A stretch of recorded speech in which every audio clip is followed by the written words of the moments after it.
you can even watch back. Giving players all the props or put them on blast. We don't give no hot takes, only talk facts. We're giving all our devotion, riding high on this wave of emotion. Going all out, yeah, 'cause this is our time. No, ain't no stopping us till we reach the finish line. All in, we came here to win. We're gonna give everything. S-I-C-K on the run. S-I-C-K, sick, sick. On fire, we're ready to fight. We'll bring the house down tonight. S-I-C-K on the run.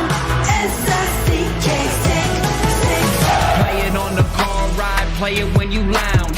X and O, you know that we can hold it down. Shout out to my man Sammy, got it off the ground. And to all the listeners tuned in right now, got debates, analysis, and speculation. This is sports talk for the new generation. You know where to find us, got a reputation. Sick podcast, your #1 sports destination. Giving all our devotion, riding high on this wave of emotion. Going all out, yeah, 'cause this is our time. No, ain't no stopping us till we reach the finish line. All in, we came here to win. We're gonna give everything. S-I-C-K on the run. S-I-C-K, sick, sick. On fire, we're ready to fight. We'll bring the house down tonight. S-I-C-K on the run. S-I-C-K, sick, sick. S-I-C-K, it's the sickest podcast. Tune in for the audio, or you can even watch back. Giving players all the props or put them on blast. We don't give no hot takes, only talk back. S-I-C-K, S-I-C-K, S-I-C-K, S-I-C-K, S-I-C-K, S-I-C-K, S-I-C-K. All in, we came here to win. We're gonna give everything. S-I-C-K on the run. S-I-C-K, sick, sick. S-I-C-K, it's the sickest podcast. Tune in for the audio, or you can even watch back. Giving players all the props or put them on blast. We don't give no hot takes, only talk facts. We're giving all our devotion, riding high on this wave of emotion. Going all out, yeah, 'cause this is our time. No, ain't no stopping us till we reach the finish line. All in, we came here to win. We're gonna give everything. S-I-C-K on the run. S-I-C-K, sick, sick. On fire, we're ready to fight. We'll bring the house down tonight. S-I-C-K on the run. S-I-C-K, sick, sick. Play it on the car ride, play it when you lounge. X and O, you know that we can hold it down. Shout out to my man Sammy, got it off the ground. And to all the listeners tuned in right now, got debates, analysis, and speculation. This is sports talk for the new generation. You know where to find us, got a reputation. Sick podcast, your #1 sports destination. Giving all our devotion, riding high on this wave of emotion. Going all out, yeah, 'cause this is our time. No, ain't no stopping us till we reach the finish line. All in, we came here to win. We're gonna give everything. S-I-C-K on the run. S-I-C-K, sick, sick. On fire, we're ready to fight. We'll bring the house down tonight. S-I-C-K on the run. S-I-C-K, sick, sick. S-I-C-K, it's the sickest podcast. Tune in for the audio, or you can even watch back. Giving players all the props or put them on blast. We don't give no hot takes, only talk back. S-I-C-K, S-I-C-K, S-I-C-K, S-I-C-K, S-I-C-K, S-I-C-K. Turn up your volume. Because you're about to listen to The Sick Podcast. The Eye Test with Pierre McGuire and Jimmy Murphy. The Stanley Cup winning Colorado Avalanche. And after 22 years, Raymond Moore The sickest NHL podcast. It's gonna be sick.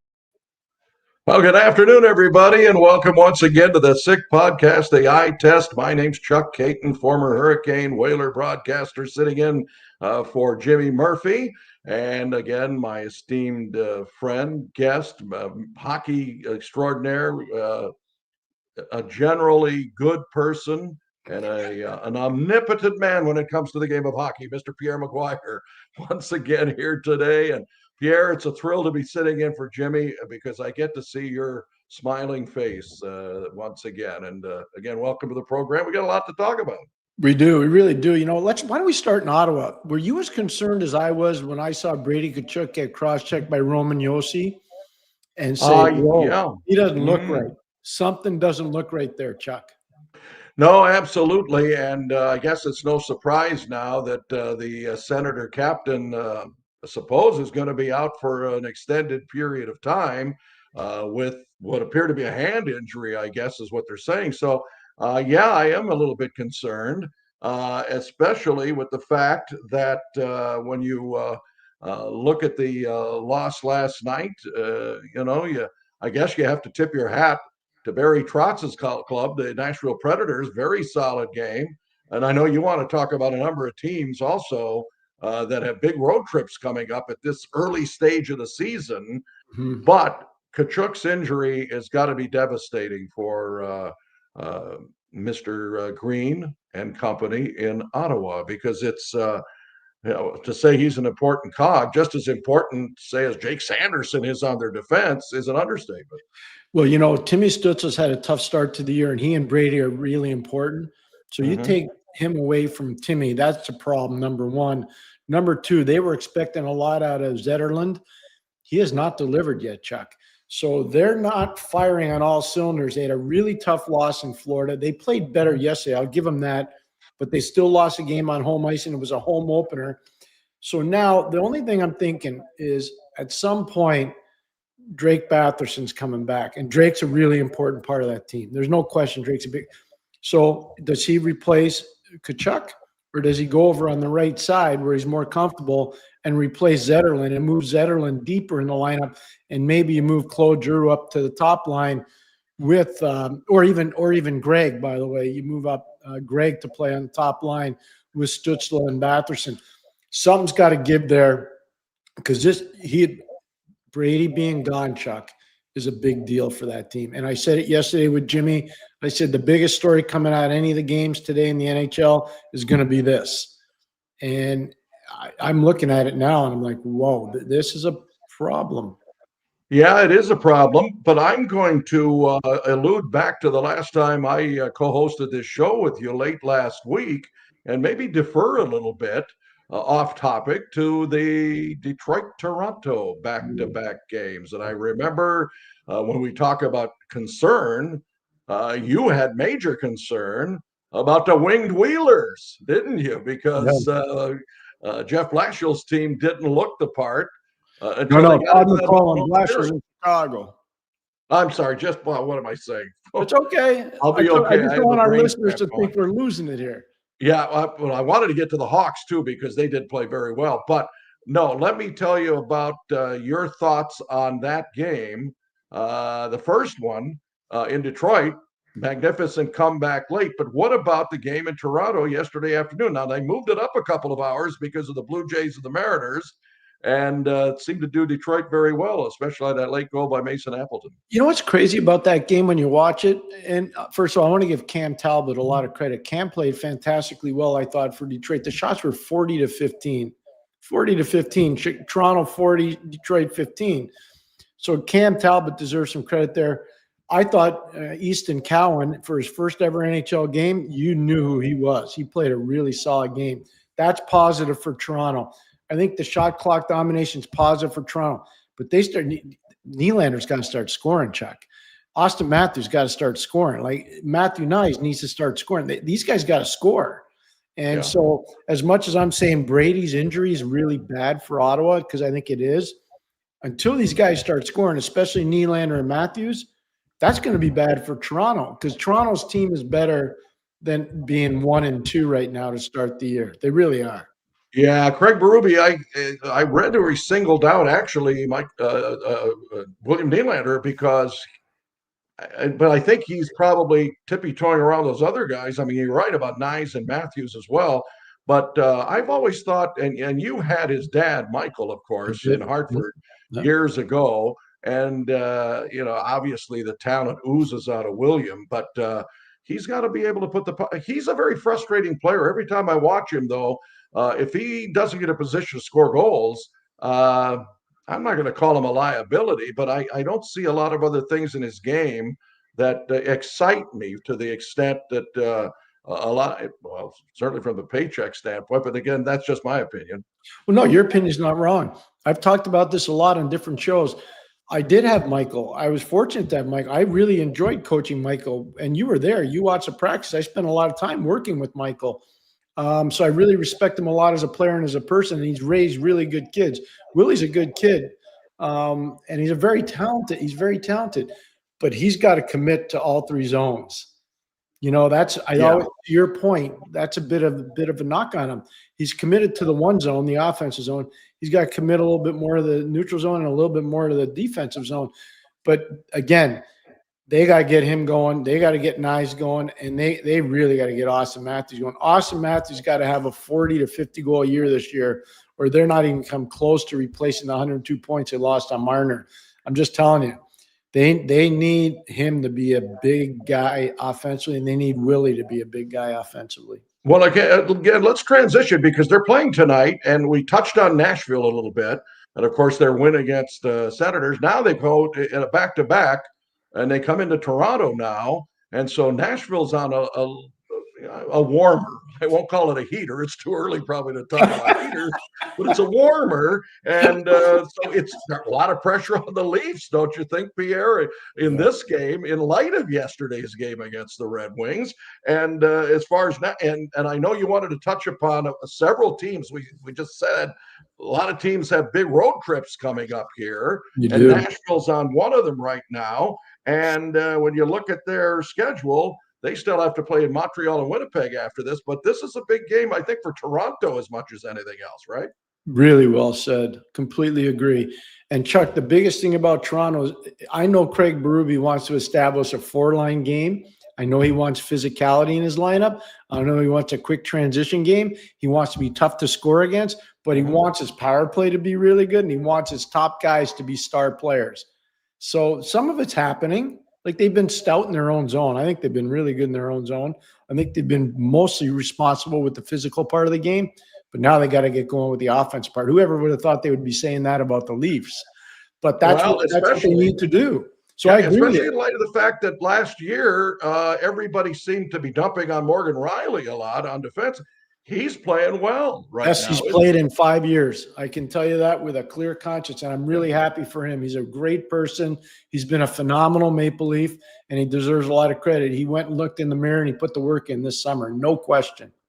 All right, let's talk about Montreal Canadiens now. A couple of big events here today. Management got a extreme vote of confidence with both Kent Hughes and Jeff Gorton getting 5-year extensions on the management level. And of course, Lane Hudson got a big deal as well on the defense. Boy, what a player he is. I mean, these mobile defensemen. I mean, in our day, or at least in my day, you're a but in my day, we were talking the Phil Housleys of the world, the Kurt Gileses of the world, the guys that could transport the puck, little guys that could skate really well from that back end. And today you've got guys like Quinn Hughes, Lane Hudson. Let's talk about all of that with the Canadian perspective now as they're going to be hosting Seattle Kraken tonight. First of all, I'm really proud and happy for the Molson family. They've put their heart and soul into this organization when nobody in the province of Quebec was prepared to pay $390 million for the team. The Molsons bucked up and spent almost $450 to $500 million to buy the team. And then all of a sudden, this team is transforming itself right before your very eyes. The transformation really started when Jeff decided to bring in Jeff Gorton and Kent Hughes. Is really a different type of a management situation. Kent Hughes had no experience running a front office, even though he had been an agent. And Jeff Gorton had been unceremoniously fired by the New York Rangers, which was a firing that I think was internal sabotage and was not merited. But I was glad he got another chance to get on the horse. This team is going to be really good, and they're going to be really good for a long time. They have prospects galore. They have guys in Major Junior. They got guys in the American Hockey League. They got guys like Michael Hayes at the University of Michigan, your alma mater. They've got guys everywhere, Chuck. I'm telling you, they are loaded for bear. The Lane Hudson signing, you've been talking about Detroit a lot. Everything goes through Detroit. Lane Hudson's agent was told when they were in Detroit the other day, before they went into Chicago, I want to get this deal done. I'm tired of talking about it. I want to get the deal done. That happened in Detroit. So they all sat down together. They broke bread. They started to get the groundwork on what the deal would look like. And I think Lane left money on the table. But the way the deal's structured for everybody at home, good portions of his salary is going to be in signing bonus. That's going to save him a lot of money in terms of taxation in the province of Quebec and in the country of Canada. So what Montreal's established is creative ways of doing deals to make living and working in Canada as a player palpable to star players, which is really important. I think, Pierre, you've struck on a wonderful note here for all of the teams in Canada here. They should probably take a lesson from what Canadians are doing in that way, because you're right, they're behind the eight ball. If people don't realize, these Canadian teams pay players in American money, and they collect Canadian money, which at last report, since I get a National Hockey League pension, as little as it is, I know that 35% of my check, when it gets converted to American money, goes out the window. But that doesn't occur to NHL teams, and for the players, I should say. The teams have to bite the bullet and do that. So very innovative and very constructive for Canadiens management. And that just goes to show, to your point, how smart a guy like Jeff Gorton is, and why the Montreal Canadiens are where they are right now. But they're playing again. We talked about road trips, and the Kraken have a 6-game road trip. Now, they've won a couple of games.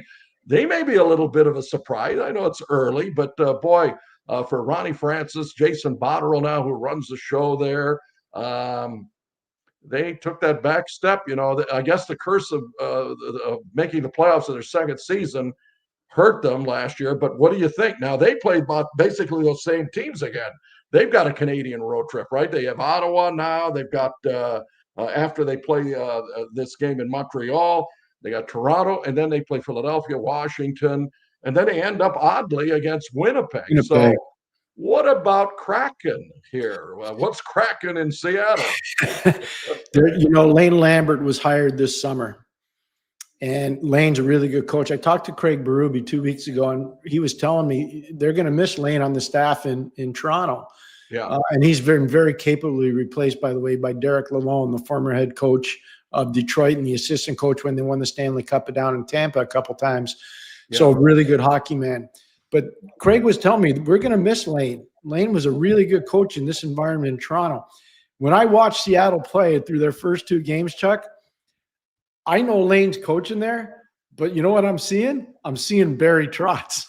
I'm seeing a Barry Trotz coach. Very good, because everybody know he was in Nashville, of course. They won the Cup together in Washington too, and they were with the Islanders together. So 3 different cities they were together, and they won the Cup. So I'm watching the team playing and going, Trotzy's not there, but they're playing just like Trotzy's teams do. So that's the highest form of compliment you can give a guy like Barry Trotz, when his student and his, tutelage, I guess, you taught the guy how to coach, and now he's implementing your ideologies, which I think is really good. Well, I guess you got to give him a second chance then, because I know if you were talking to people on the island, they would say, what, is this the same guy that coached our team? What's going on? Because I always thought, and this is just me again, that he was going to be a career assistant until he got that Islander job, Pierre. Yeah. It just goes to show he's getting the second opportunity to be a head coach in the league. And, from Seattle's perspective, you're looking at the third coach now in just a handful of seasons. So something better start clicking out there, because Nelson Kaiton's got season tickets, my oldest son. He's getting frustrated right now. Well, I think part of the problem for Seattle, honestly, the Pacific Division, if you look at Vancouver now, they had a good start, and then they kind of tailed off a little bit. You look at San Jose getting better. They're playing everybody tight. I know the scores are a little bit ugly, but they're playing everybody tight. LA's still a good team, even though they lost yesterday to Minnesota. They lost in over. Actually, lost in a shootout. Yep. And then Anaheim, I think, Chuck's one of the most improved teams in the league. Then you go to Vegas. Vegas is no fun to play against. Utah's going to be hard to play against. Edmonton's in your division. Calgary's a very hard team. Like, they're in a tough place to make improvement. Yeah. You know what I mean? They're surrounded by all these teams that are coming up at the same time. It's hard to get better when you have that. Yeah, you're right. And I guess, when you talk about the rest of the teams that are on that theme of playing on the road early, we could switch gears to the Edmonton Oilers now, who are going to be playing all three Metro New York teams starting out tonight at Madison Square Garden. And again, I've always called it the two-horse team, with McDavid and Draisaitl. I don't know how you see it. But they went to the finals the last couple of years. They start a big road trip here and ended up in Detroit. And then later on, it's an odd trip too, because then they play Detroit, then they go back to Ottawa. Yeah. So where do you think the Edmonton, a very important road trip for them? To start the year, it is. The biggest thing to me about Edmonton, still not sold on the goaltending. I know in Edmonton they say, no, there's nothing wrong with our goalie. Our goalie got us, Stuart Skinner got us to the final 2 years in a row. Okay, I'll take that, but he didn't win. So I'm not sure that he's the reason why they lost, but I think he's part of the group that needs to be better when it comes to stopping people. I'm not in love with their defense. I really am not. I know they signed Matthias Ekholm to a 3-year extension for $12 million. I get it. Darnell Nurse is locked up long-term. And I know that with Bouchard, Evan Bouchard just got a nice long extension for 4 years. They need him to be, Chuck, I'm telling you, of all the guys there in Edmonton, he's the one guy that needs to elevate during the regular season. He's good in the playoffs. He needs to elevate in the regular season. Well, I think you make a good point about the goaltending. If Stuart Skinner was supposed to be the guy, why does Calvin Pickard play the last couple of games? I mean, it's crazy. All right, let's talk about two teams now that are coming off losses and trying to turn things around. Tampa Bay is in Washington. Like Tampa's game yesterday against Boston, they won the game, and I shouldn't use this term; it's too strong, but I will. I hated their game against New Jersey. They had no pushback. They didn't defend the crease at all. They didn't defend against a forecheck. Like they hung their defense out to dry. It was so un-Tampa-like. And so they definitely, and you know what, Chuck, for whatever it's worth, they in Florida don't get along. We all know that. That can't carry over into the regular season. You can't feel sorry for yourself. You got to move on. Yeah. And I thought their game against Boston yesterday was a little bit better, more like their team. But this is a big test for them against Washington. It's a big test. Well, they got off on the right foot at least, and they're going to need that secondary scoring too. I mean, you can't always be a point Kucherov. So Anthony Cirelli, a couple of goals in that game, including one early to get him off. But still, it was a tough game, and you got to, you tip your hat to the Boston Bruins. I think they're probably playing better. I know you and I talked about this last week. Better than I thought a lot of people would think as well. So, that's just half the schedule right now. What about? Let's check out with another Canadian team, the Calgary Flames. They're playing Vegas now. That game will be very interesting because outside of Mr. Pavel Dorofeyev, who leads the league with 5 goals, 4 of them on the power play. What's going on with the Golden Knights? Up and down, maybe? I don't know. It's interesting. They don't lose too many games at home, but they've had a bit of a struggle. They're a little loose defensively. I think if you were to ask their management team, George McPhee and Kelly McCrimmon, we'd like to be a little more stout defensively. They need some more supplemental offense. Tomas Hertl's an important part of their team if he's playing down in the 3-hole. So that's a big part of this. Marner looks really comfortable. He's made some really creative plays. He's not scoring goals per se, but he's getting a lot of assists and helpers. He's helped their power play. Eichel seems to be playing at a pretty high level. The one thing I'd say, and I'll say it again on this show, I've said it a lot to Jimmy, Chuck, And it's not a knock on Aiden Hill. Aiden Hill won a Stanley Cup as a goalie, so he's obviously proven that he can win. But I think once it's eligible to sign Carter Hart, I think Vegas is going to sign Carter Hart. And when they do, I think that's going to change a lot of the dynamic of their team. I know you and I talked about that last week, and you're again doubling down on that. And I don't see why I disagree with that. I certainly don't. All right, we talked about Minnesota. Now they played last night. As you aptly put, they won in a shootout, even though they blew a 3-0 lead to the LA Kings. Yeah. They go down I-35 to Dallas to go see their old cousins, the people that vacated the Twin Cities back in 1993. Yeah. What do you think? This is going to be an interesting game. The Stars hosting the Wild. Yeah, well, they better jump on them early. The one thing I'll say about Minnesota, their power play is real good. The power play has really been good for them, and it's electrifying. Zev Buium has been a big part of that power play. Kaprizov's been a big part of that power play. Boldy's been a big part of that power play. Not having Zuccarello in the lineup, that could have been a problem for them on the power play, but Boldy's really elevated. And Buium, look, I've been watching that kid forever. He is a really good player. World Junior, University of Denver, all these places. Yeah, he's going to get better defensively when he gets more stout and stronger. But offensively, his creativity is phenomenal. It really is phenomenal. So there's a lot of good stuff there. He sees the ice so well. I saw a couple of preseason games. That's the thing I was impressed with. And obviously is a guy that, again, when we talk about young defensemen who are going to be burgeoning and becoming stars in this league sooner than later, he's one of them. Let's my old team, your old team indirectly, because you weren't a Whaler Kane, but you were a Whaler. I was. At one time. They're starting a big road trip in San Jose, and you just alluded to the fact that the Sharks. Boy, what a frustrating team for Warsofsky. 7-6 that game. It was that Wild the last time. I don't root against anybody. It's certainly not against Rod Brindamore. But when you look at the Hurricanes, they squeaked by Philadelphia. I don't know. You saw that, by the way, getting back to the game against Philadelphia on Saturday, where they disallowed a goal on goaltender interference. Yeah, that was a weird call. I'm not sure I would have called that goalie interference. I thought know. Philadelphia scored a good goal there.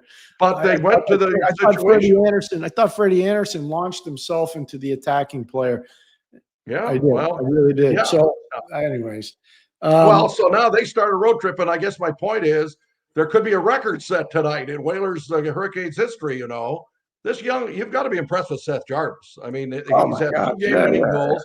No Whaler or Hurricane has ever started the season. The first of all, we never won 3 in a row, hardly ever. I mean, with no disrespect, because I can't even remember. We might have won the first 3 in your season, but we didn't have the same guy get the game-winning goal. And that is something that Seth Jarvis has an opportunity to do tonight in San Jose, because they had the game winner in the other 2. Yeah, no, Seth's been really good ever since they drafted him. He turned pro as an 18-year-old. He's been a tremendous player for them. Here's my concern for them. Think about it long term. Brent Burns is playing in Colorado. Brett Pesce is playing for the New Jersey Devils. Brady Shea is playing for the Nashville Predators. And I think Jacob Slavin is one of the best shutdown guys in the league. He's not playing because he's hurt. Yeah. You take 4. You tell me any team in the league that could take 4 top 6 defensemen off the roster and expect to win with consistency, because you can't replace them all. Doesn't happen. And they've had this happen in the last 2.5 to 3 years. So I don't know. I think Brindamore's coached magnificently well. I think Tim Gleason, the assistant coach who runs their defense, deserves a lot of credit. And I think Jeff Daniels is one of the most underappreciated offensive assistant coaches in the league. I had the privilege of coaching him in Pittsburgh. He was part of our Stanley Cup winning teams. I think the world of him. I think he's a fantastic hockey person. Now, I didn't get a chance to see your interview with Joel Quenneville yesterday as we wrap up this segment with the final game of the night. It'll be Pittsburgh at Anaheim. How's he feel about his hockey club with the Ducks? He's so excited about the young guys. He thinks the world of Cutter Gauthier. He loves coaching Leo Carlson. He sees a little bit of Jonathan Taves and Mason McTavish, which is pretty high praise. He thinks the world of Beckett Seneke. So here you think about their top line. This will drive you crazy. One guy's 19, Seneke. Yeah. one guy's 21, Gauthier, and one guy's 22, McTavish. Like, that's a line. And then they take Leo Carlson, who's just turning 20, and they got him playing with Kreider, who's 35, and Killorn, who's like 32. So they got all the kids in the top 6. They only got 2 old guys. Anaheim's going to be good. And Chuck, their defense is so good with young guys. Owen Zellweger is a really good defender. Pavel Minchikov, really good young defenseman. And I can tell you right now, long-term, Ian Moore down in San Diego, really good. They got a bunch of young guys coming up through their defense. The only question I have, Chuck, and you might be able to answer this better than me, and I didn't even bring up Jackson Lacombe. Yeah. How good's their goaltending? I know everybody says, oh, Dustel can get it done. I don't know if he can. I just don't know. Well, that's the whole thing again. They're going to be a building team, and they're going to need to either cultivate a goaltender. Are they too early for the possible Carter Hart sweepstakes? I mean, I don't see that being a fit in that just because of everything that went on. But again, I think Vegas has kind of set themselves up where they're saying, we're going to go get this guy. Yeah. And maybe I'm wrong. Maybe you go somewhere else. But I just look at every morning I get up, I look at all these different rosters, and I'm like, you know what? That makes sense. That makes the most sense. So we'll see. Well, we'll see. I mean, that's what's going on in the NHL today. And I think that when you look at any of the early season returns, I guess, we can wrap this segment up by saying, are you surprised about anything that has happened, either team-wise or league-wise, right now? Or are teams kind of fitting in where, I was a little bit surprised that the Panthers had a little bit of trouble in the game last night, but you're not going to win them all, I guess.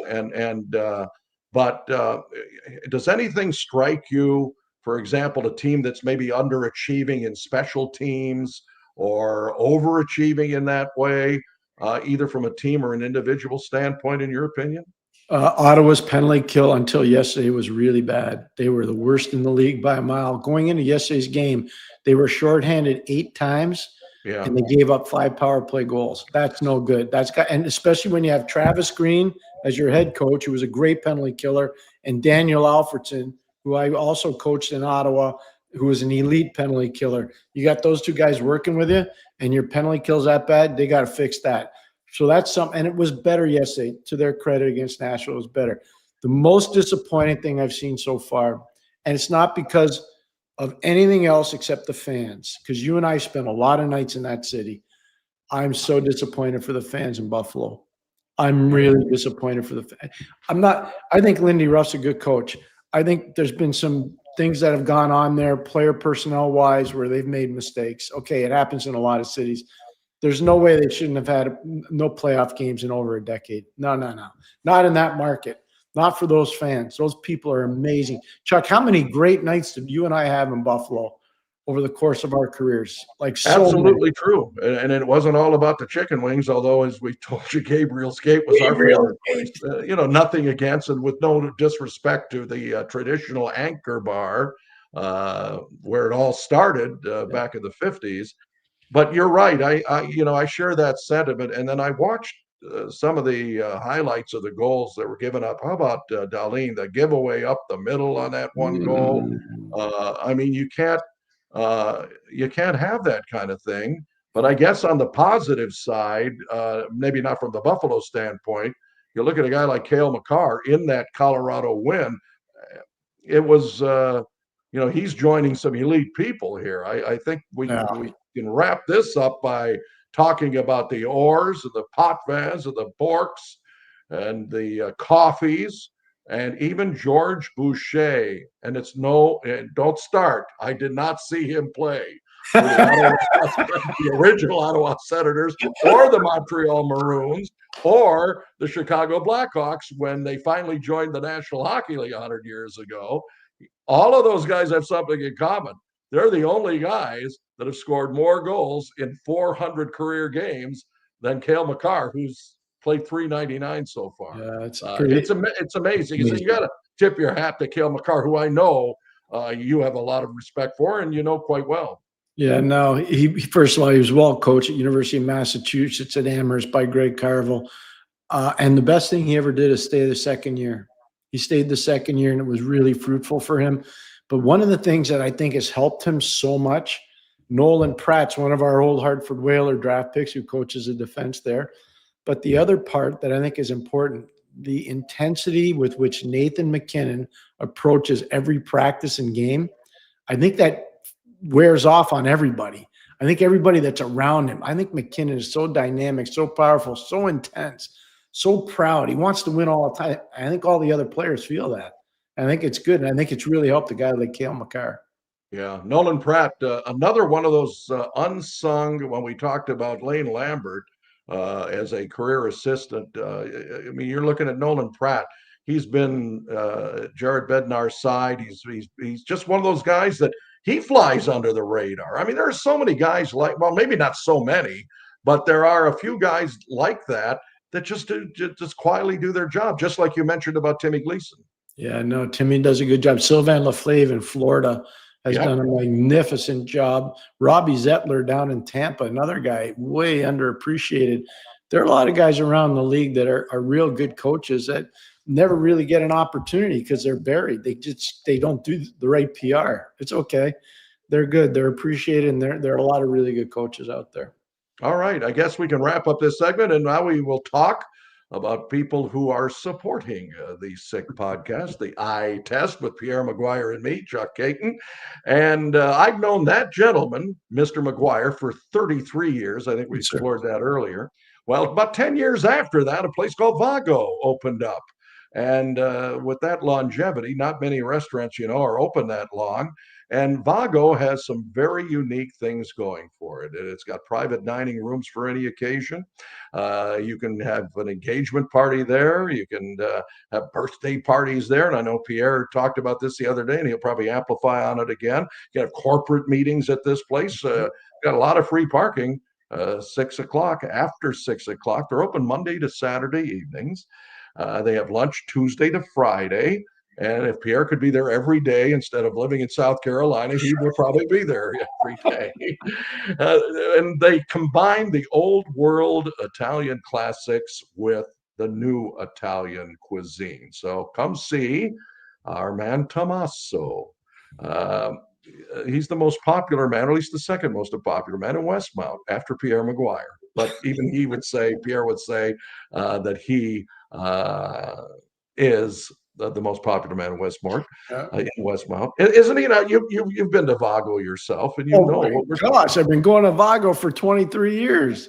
I know you have. You know who's their best customers? A lady named Sally McGuire, one of your favorites. Absolutely. And how is Sally anyway? She's almost 90 years of age, and she's still living alone, and she's still watching hockey games. And the only thing she misses about the league, listening to Chuck Kaiton call games. That's very nice. Well, your mother is the head of the fan club, the Chuck Kaiton fan club. Well, I can tell you this: as much as I miss it, I can tell your mom that you never know. I could come back when I'm 90. Do you remember the one night you had us over for dinner at her house up in Montreal? Oh, absolutely. We have a wonderful dinner that day. Yeah. It was just terrific to see her, and I can't believe she's 90 years old. I always thought you were like 30 or something, but I guess I'm wrong. I might not have met you until you were like 25 years old. Oh, you're too That's funny. what you told me.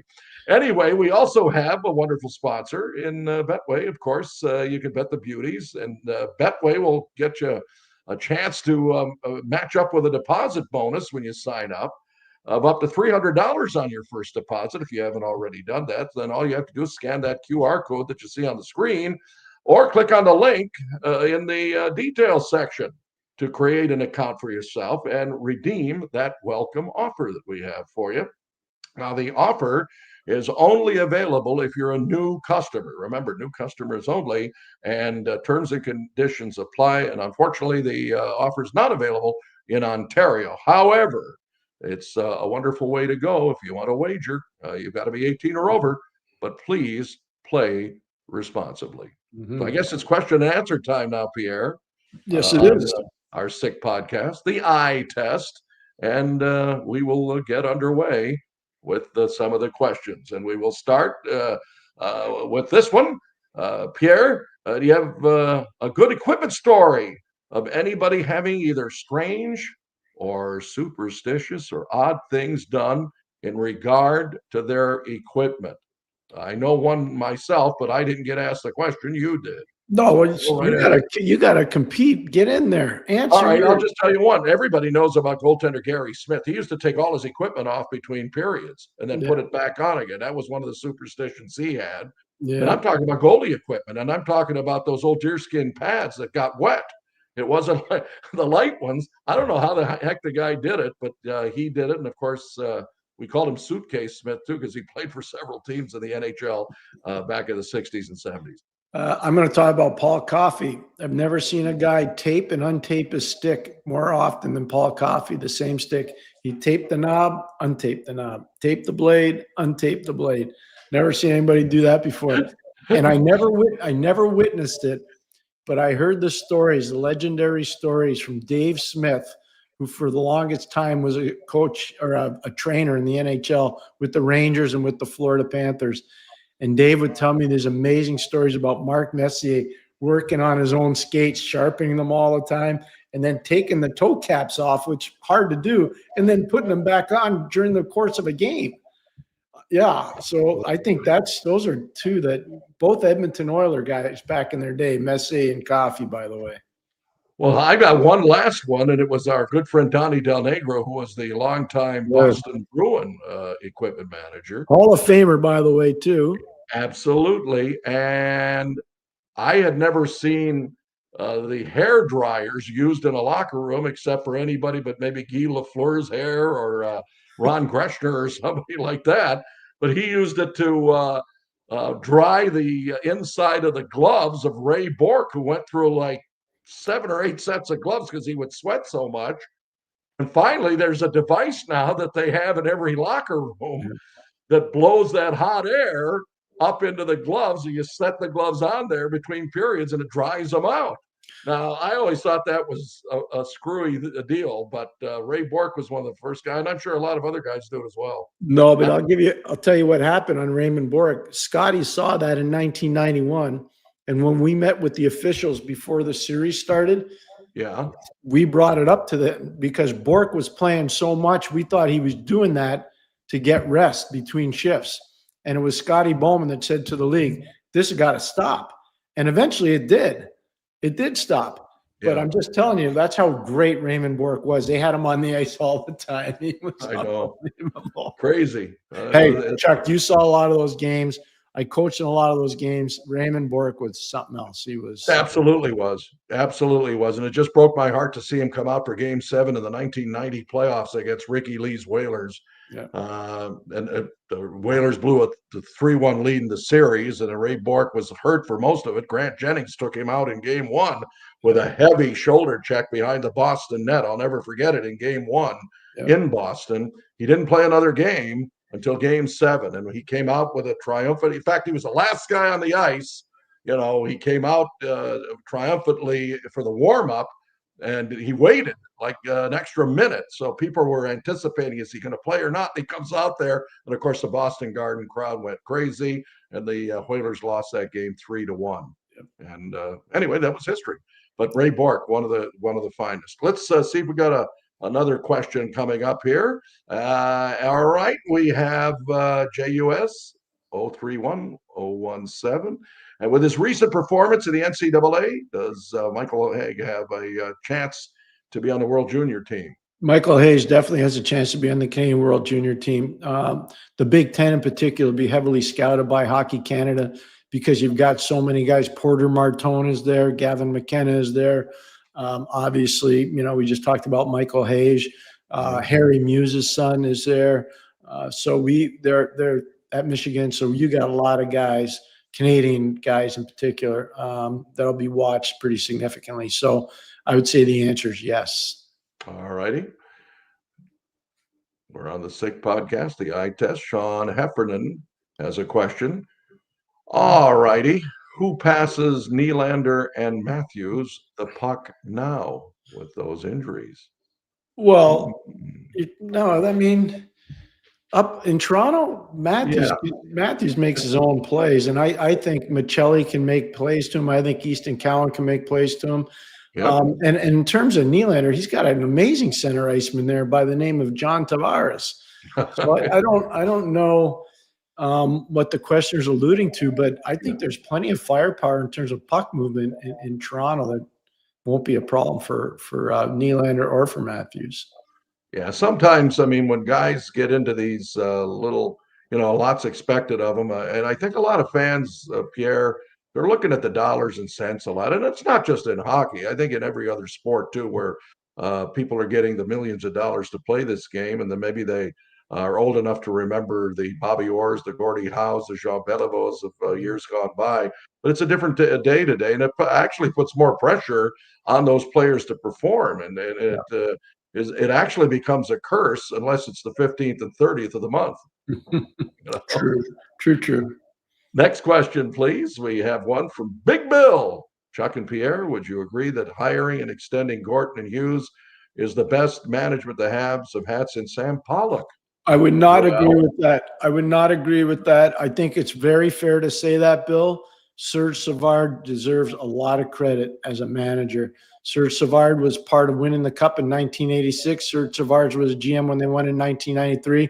Let these guys win a round of the playoffs before you start comparing them to Sam Pollock or Serge Savard. No disrespect. And I'm a big fan of Gorton and Hughes, but until they do that, they're not better than Serge Savard. I can tell you that right now. Well, it's a little early, and my good friend Dick Irvin, who I know that is still hanging out there in Pointe Claire, Quebec, the former voice with Danny Gallivan on Hockey Night in Canada, and he says the same thing, and he can even extend that down to the way perhaps the media has even traded Martin St. Louis, thinking he's the next coming of Scotty Bowman, or Toe Blake in a coaching ring. I think people are so starved in Montreal that it has been 32 years since they won the Cup, that their expectations are a little distorted, I guess is what I would have to say, and they're so hungry to jump on something positive, and I don't blame the fans. I mean,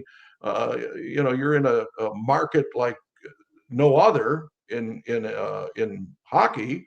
And certainly the only other equivalent to me would be the Yankee fans in baseball and the disappointment they just felt with the Blue Jays series, because they've had a tradition of winning. So the expectation a little higher. I think those are two comparables. And so I guess I don't blame the fans for thinking anyway, but I think you're right, Pierre. Sometimes they need to be brought down to a more realistic level of thinking. Yeah, so like I said, Serge 86 and 93, 2 cups, and a final trip in 89. Yeah, with Pat Burns. So, and they lost to Calgary, and Terry Crisp and Cliff Fletcher, who used to work for Sherwin-Williams with Scotty Bowman. So there you go. And of course, Crispy's going in, by the way, along with Pete Weber into the Ring of Honor for the Nashville Predators. That's good. Well, and that's well deserved. Very good. Okay, we have another question, I believe, here from Ethan Russell. And he says, when do you start to worry about Elias Pettersson? It doesn't seem like this was the start this season either that he was hoping for. And, of course, there's no JT Miller to bat around. I've been disappointed with him and the Canucks. They had a great game one, and for whatever reason, it hasn't grown after game one. And Thatcher Demko has actually been good for them when he's played. So I don't know what's going on there. I really don't. What's amazing is 3 years ago, Chuck, if you wanted to make a deal with Vancouver and get Pettersson out of there because they were having negotiation issues with him, they would always tell you, untouchable. We're not trading him. Can't have him. That's what they would tell you. Yeah. So it's a really interesting thing what's going on there right now. I don't know. Yeah, I don't think he's one of Elliot Ness's guys anymore.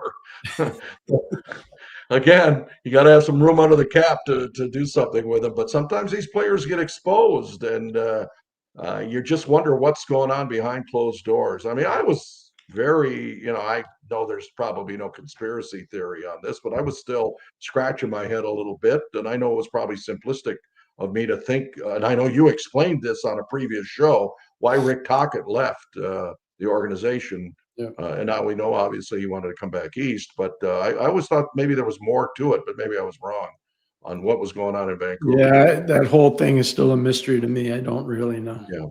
Okay, let's go to the next question. And we have Max R, who says he wants your thoughts. Oh, I love this kid too. Matthew Schaefer. What are your thoughts on him? The Islanders are playing him an average of over 23 minutes a game. And He's not looking the part. Yeah, he's not the problem for the Islanders right now. He's been really good.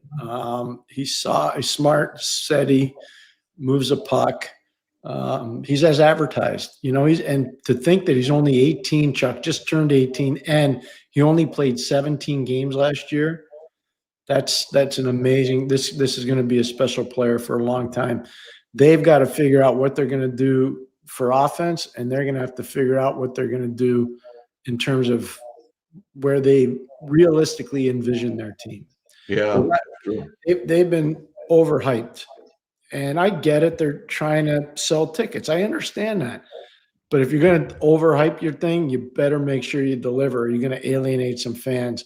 They're not there yet, but I'm just telling you, they better make sure they start to win here pretty quick. Yeah, it's an interesting proposition because I don't know if you found the hiring of Patrick Waugh somewhat controversial when he got hired by the Islanders. I was a little bit surprised, when we related it back to Lane Lambert being there before, and there wasn't a lot of success. And of course, Lou Lamoriello has moved on out of the general manager's post. But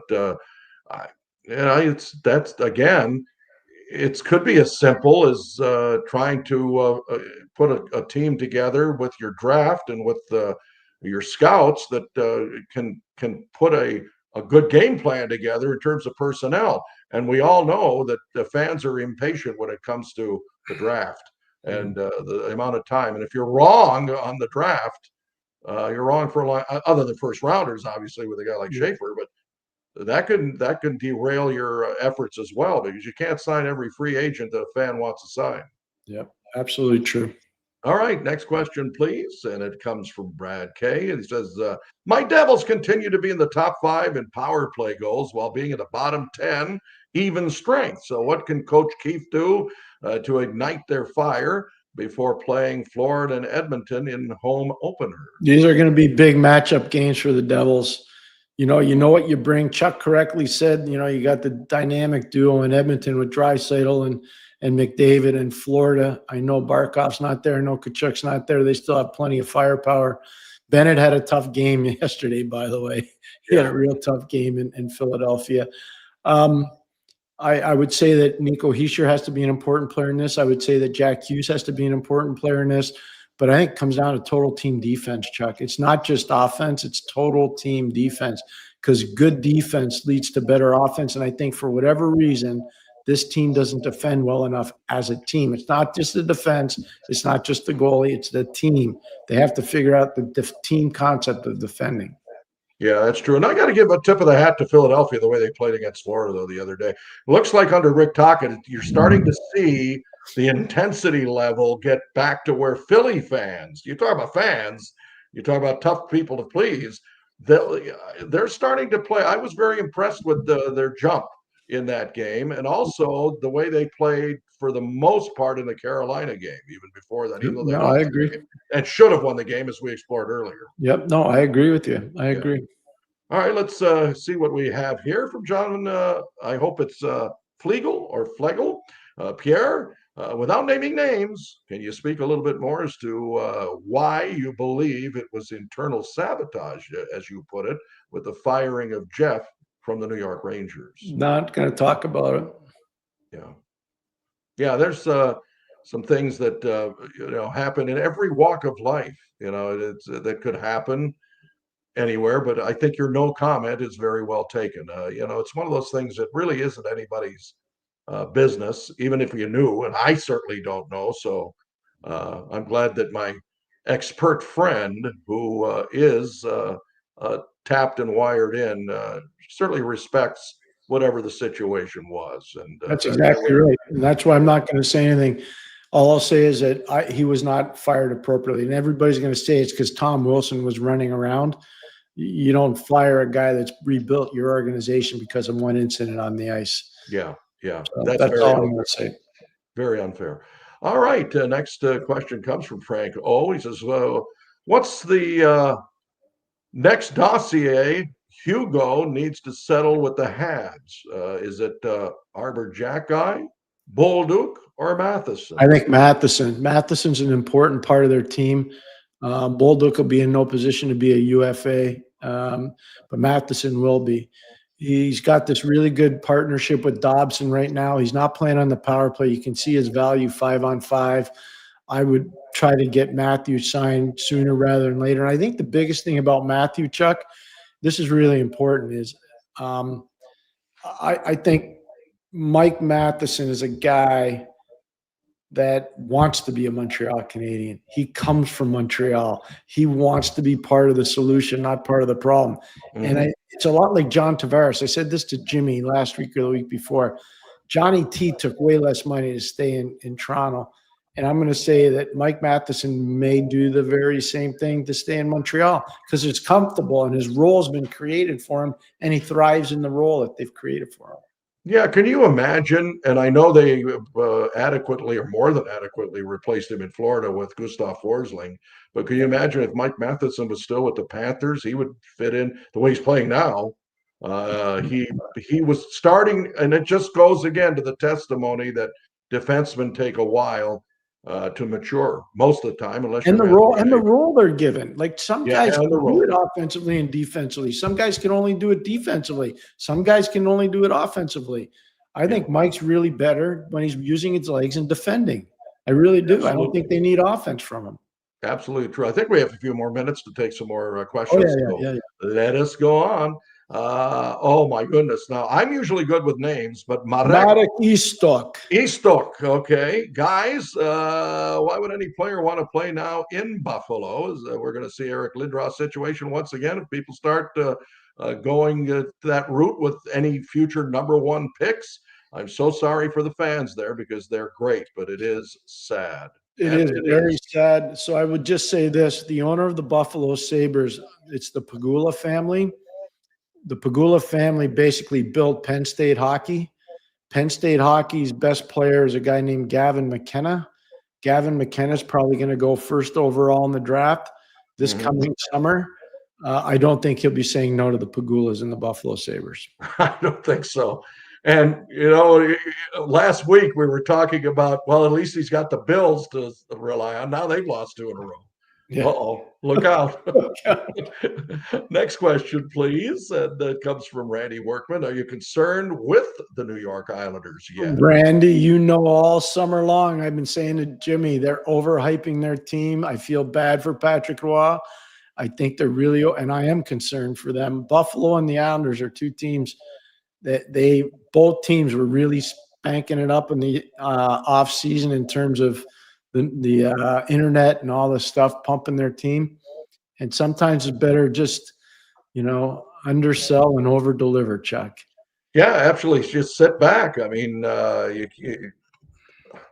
you don't want to be in the position to have to pick the first pick overall, whether you win the lottery or not. That means you ain't doing anything good in the previous season. So that's the key to that.